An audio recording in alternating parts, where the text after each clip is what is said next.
La CCEG organise cet événement pour répondre à deux objectifs. Le premier, c'est de répondre aux enjeux climatiques de demain en structurant des filières autour de l'éco-construction et l'éco-rénovation.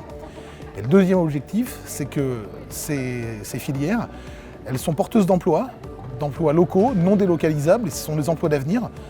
C'est pour ça qu'on mise sur ces deux objectifs pour faire que la filière éco-construction, elle soit sur notre territoire un des enjeux de demain.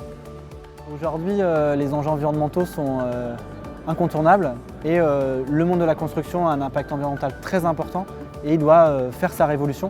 La filière de l'éco-construction, elle se développe déjà, elle se structure depuis quelques années avec des acteurs qui portent la démarche.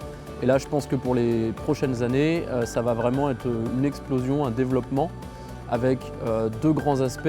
Les aspects environnementaux et climatiques qui nous imposent de réfléchir à nos impacts sur le climat et sur notre économie locale. Et puis il y a également la réglementation qui impose maintenant d'avoir un regard beaucoup plus important sur les matériaux et sur la performance qu'on applique dans les bâtiments. Le développement de la filière éco-construction sur le territoire peut se faire avec une vraie singularité de mise en relation humaine et professionnelle sur l'ensemble de la filière, de la production de matières premières à l'utilisation de matériaux dans la construction.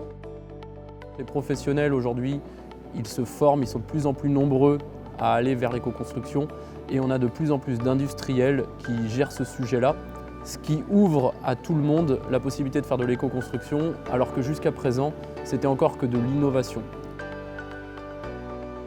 J'envisage et la construction d'une maison et puis la rénovation de la maison de mes parents, qui est une petite maison mais qui nécessite pas mal de travaux puisqu'elle est loin d'être neuve. Je suis assez sensible à l'économie d'énergie. Pour sécuriser un petit peu ma réflexion, j'avais besoin de rencontrer des professionnels, éventuellement pour avoir quelques discussions par rapport à des choix possibles.